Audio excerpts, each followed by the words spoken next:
Well, friends, Jagendra Rana here. Good morning. And the topic of the day is health insurance frauds in India. Health insurance frauds in India. So, India has witnessed a notable increase in health insurance frauds. This phenomenon has raised concerns across the healthcare sector, policymakers, and the general public. One of the potential underlying causes of this rise in fraud could be the exorbitantly high cost of medical education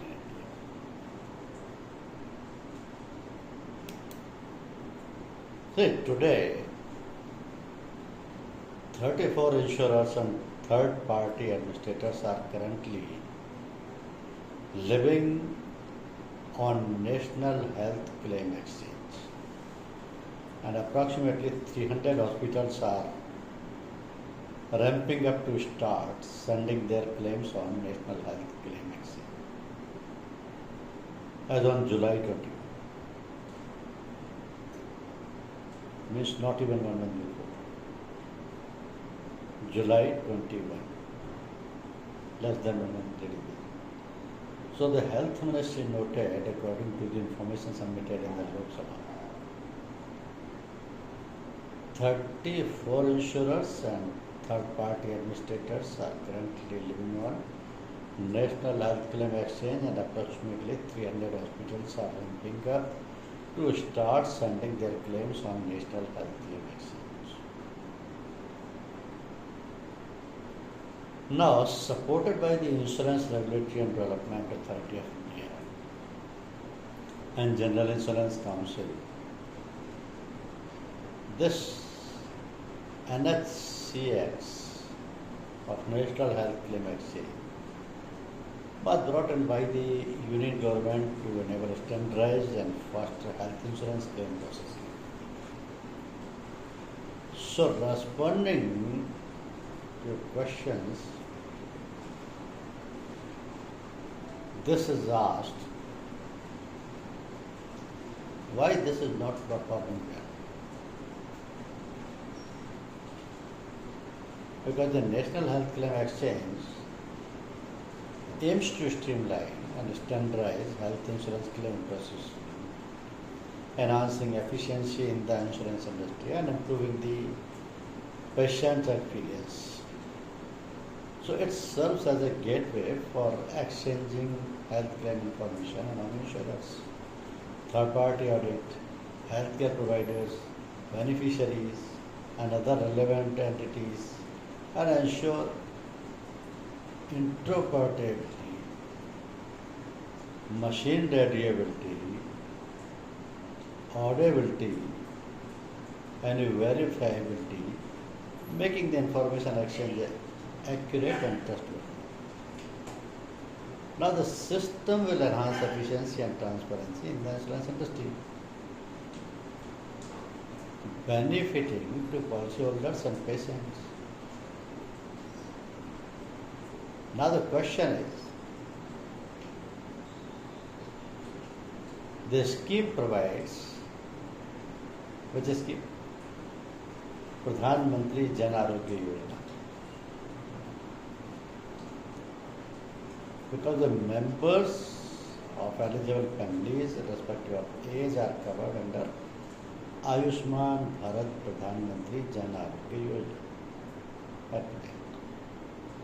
So this scheme provides health cover of rupees 5 lakh per family per year for secondary and tertiary care hospitalization to 55 crore individuals, corresponding to 12.34 crore families.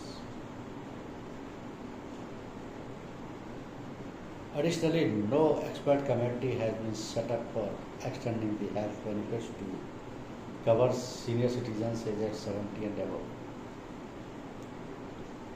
So the question is, the steep financial burden of medical studies contributing to fraudulent activities in health insurance, and it has future implications as well. Because the high cost of medical education in India is a major factor. The cost of obtaining a medical degree in India has surged significantly over the past decades. Private medical colleges, which constitute a substantial portion of medical education, institutions in India often charge exorbitant fees. Aspiring doctors are required to pay a substantial amount not only for tuition but also for additional expenses such as examination fees, textbooks, and living costs. So the financial strain is further burden for those who do not secure seats in government colleges where the fees are relatively lower. So, what is the link between high education cost and health insurance fraud? There is a financial pressure on medical students and practitioners. The high cost of medical education places immense financial pressure on students and their families. Graduates often find themselves burdened with significant debt. This financial strain creates a temptation for some medical professionals to engage in fraudulent activities to recoup their investments and secure financial stability. Secondly, incentives for unethical practices. In a bid to recover their educational expenses quickly, some healthcare providers may resort to unethical practices such as inflating bills, conducting unnecessary tests and procedures, or colluding with patients to make false insurance claims. So the potential for substantial monetary gain through such fraudulent activities acts as a strong incentive. Then there is the expansion of private healthcare. So the proliferation of private healthcare facilities driven by the commercialization of medical education has also contributed to the rise in health insurance fraud. These facilities often run as profit-oriented businesses and may adopt aggressive billing practices and exploit insurance schemes to maximize revenue. So just imagine what the future implications are there. The rise in health insurance frauds lead to higher payouts by insurance companies to offset these losses. Insurers may increase premiums for policyholders. This makes health insurance less affordable for the general population, potentially reducing the number of insured individuals and undermining the goal of universal healthcare coverage. And again, there is erosion of trust. Persistent fraud erodes trust between patients, healthcare providers, and insurers. So patients may become skeptical of medical advice, fearing unnecessary procedures motivated by financial gain.